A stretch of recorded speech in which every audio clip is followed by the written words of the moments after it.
안녕하세요. 리얼 리딩 안젤라입니다. 오늘은 저희 Cerulean Sea Chapter 9에서 10 여기를 볼 텐데요. 이 부분을 통해서 우리는 영어 독해에서도 어떻게 보면 가장 까다로운 추론 스킬을 한번 다뤄볼 거예요. 추론이란 글 속에 직접적으로 나오진 않지만 숨은 의미를 찾아내는 거다라고 많은 문제집들이 이야기를 해요.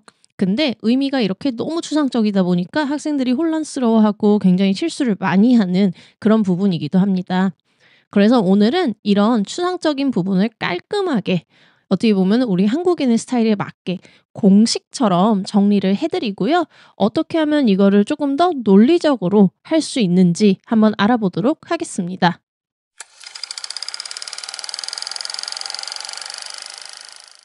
자, 가장 단순하게는 이렇게 세 가지에서 우리 시작을 해볼게요. 자, 요 세 가지 반드시 기억하셔야 합니다. 첫 번째, 자주 한다는 항상 그렇지는 않다라는 거고, 없으면 안 된다는 필수다라는 거죠. 마지막, 과거에 했다, 지금은 안 한다. 요렇게 세 가지 공식 우선 기억을 해주시고요.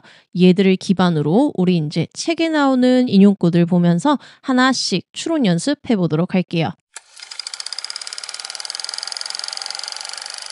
He had only made partial headway on his first few days on the island. Sal was still petrified of him, and Fee was dismissive, but Talia only threatened to bury him in her garden once or twice per day. 자, 우리 1번 공식. 자주 한다는 항상은 아니다. 먼저 살펴볼게요. 빈도, frequency라고 하는 표현들이 자주 들어가게 되는데요. 인용구 다시 보면 이렇습니다. 자, 여기서도 요 형광펜 표현들 체크할게요. 첫 문장부터 보면 partial, 부분적으로 라는 표현이 들어가죠. 이 말은 뭐예요? 처음 며칠간 부분적 발전, 즉 발전도 있었고 아닌 것도 있었다. 이게 추론이 되는 거예요. 그래서 그 다음 문장이 훨씬 더 논리적으로 연결이 잘 되죠. Sal은 여전히 이렇고 Fee도 여전히 이래요. 그러나 탈리아는 어떻다? 발전이 있었다. 앞에는 발전이 없던 것, 뒤에는 발전이 있던 것. 그러면서 탈리아를 묘사하는 표현 보면요. Only threatened to bury him once or twice per day. 자, 하루에 한두 번 정도라는 표현이 나옵니다. 이게 발전을 한 거구나. 즉 뭐예요? 1번, 그전에는 하루에 한두 번 이상 협박을 했다. 2번, 지금은 하루에 3번 이상은 안 한다. 그리고 마지막 3번, 협박의 횟수가 줄어들었구나. 이렇게 추론이 가능합니다. 어때요? 여러분이 생각했던 것보다 훨씬 더 별거 없죠? 만약에 이거를 시험의 보기 형태, 일종의 명제들로 표현을 한다면 이런 형태로 표현을 할 수 있을 것 같은데요. 여기서 영상 여러분 잠시 멈추고 다음 중 올바른 추론이 있는지 없는지 OX로 한번 각자 생각을 해보시고 돌아오실게요. 자, 이 중에서 올바른 추론은 두 번째, B번밖에 없습니다. 나머지는 이런 식으로 오류가 나오는 걸 볼 수 있어요. 특히나 주의해야 할 보기들은 요 세 가지 A, C, E입니다. 시험이 아닌 단순 독해를 할 때도 이런 식의 사고방식은 내용의 잘못된 이해로 이어질 수 있으니까 꼭 주의하셔서 올바른 형태의 사고로 이해하시면 좋을 것 같습니다. 자, 이번에는 우리 중요한이라는 의미를 가진 내용을 살펴볼게요. 우리 시험 기간이 되면 선생님이 야 이거 중요해 라고 하시면은 필기를 굉장히 열심히 하잖아요. 왜? 중요하다라는 건 시험에 나온다라는 의미니까.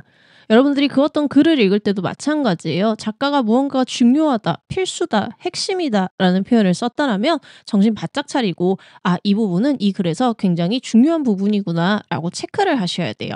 자, 그러면은 이러한 표현을 이용한 추론, 우리 인용구 먼저 보고 와서 다시 이야기 나눠볼게요. It's the best. I like having my own room. Arthur says that it's important to have independence. He glanced at Linus before looking away, and Linus could have sworn he looked almost nervous. Just as long as he doesn't go too far away. 자, 루시의 대사를 통해서 우리 중요한의 의미를 한번 다시 추론을 해볼게요. 우선 여기 보시면은요. It is important to have independence. 자, 여기서 독립심을 갖는 것이 중요하다라고 해석이 되죠. 자, 그랬을 때 중요하다라는 건 뭐예요? 독립심을 갖는 것은 필요하다. 이것은 핵심이다 이 뜻을 갖게 될 것이고 그래서 결국은 뭐예요? 독립성이라고 하는 건 있어도 되고 없어도 되는 선택사항이 아니라 반드시 필요한 핵심 가치다. Arthur의 생각에는 이렇게 의미를 볼 수 있습니다. 자, 그 다음에 이제 루시는 이런 말을 해요. Just as long as he doesn't go too far away. 자, 물론 Arthur이 너무 멀리만 가지 않는다면 말이죠 라고 해서 나와요. 즉, 나만의 방에 혼자 있을 때는 괜찮아, 나 괜찮아. 근데 어떨 때만 Arthur이 너무 멀지만 않는 한은 괜찮아요. 즉, Arthur이 멀면 안 돼. 이렇게 되는 거죠. 자, 여기서는 무슨 뜻이 숨겨져 있는 거예요? 루시에게 Arthur은 단순 보호자가 아니에요. 심리적인 안전망으로 어떻게 보면 절대 없어서는 안 되는 필수적인 존재다. 나한테 Arthur은 정말 중요한 존재다. 이런 의미가 숨겨져 있다라고 볼 수 있습니다. 마지막 추론 세 번째 공식 들어갈게요. 과거에 했다라는 것은 지금은 안 한다. 즉 시간 표현을 이용한 추론 공식 다음 인용구 한번 보고 와서 같이 살펴볼게요. She took him to church on Sundays, and he'd sit in his freshly starched shirt that itched terribly, and would stand when he was supposed to stand, and kneel when he was supposed to kneel. When he'd become old enough to understand the power of the word no, he hadn't had to go to church after that. 자, 여기 지금 보시면요. after that 이라는 표현이 나와요. 그래서 요것만 지금 집중적으로 한번 볼게요. 뭐를 한 이후에 노라는 단어의 힘을 알게 된 이후에는 교회에 갈 의무가 없어졌다라고 나와요. 즉, 이 노라는 단어의 힘을 알기 전에는 그에겐 뭐였다라는 거예요?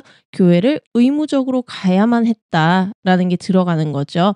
그래서 과거에는 그랬으나 지금은 그렇지 않다. 요 대비되는 두 가지 의미, 이게 숨겨져 있다라는 게 시간을 이용한 추론이에요. 자, 여기서 이제 여러분들이 근데 주의할 게 있어요. 시간이 정확하게 이게 몇 살 때다. 얘가 노의 힘을 알게 된 게 몇 살 때다라는 말은 안 나와요. 그렇죠? 그러니까 꼭 성인이 되어서는 안 갔어요? 그건 우리는 모르는 거죠. 라이너스가 노라는 단어의 힘을 배운 게 성인이 돼서 20살 전인지 후인지 아니면은 30대가 훌쩍 넘어서인지는 알 수가 없는 부분이에요. 그래서 그렇게까지는 들어가시면 안 돼요. 그게 첫 번째 주의할 점이고요. 그다음에 두 번째, 어릴 때 어머니에 의해서 의무적으로 교회에 간 건 맞아요. 자, 근데 거기에 보시면은요. 이 아이의 감정을 드러내는 단어는 전혀 없어요. 그게 얘가 싫었는지 그것 때문에 괴로웠는지 슬펐는지는 알 수 없습니다.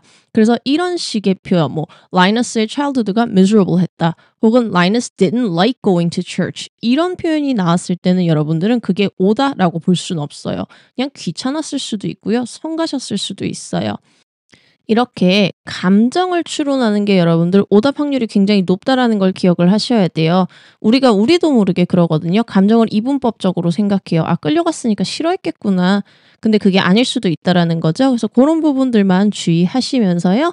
이렇게 우리가 추론을 세 가지 인용구를 통해서 오늘 한번 살펴보았습니다. 자, 다시 한번 정리를 해볼게요.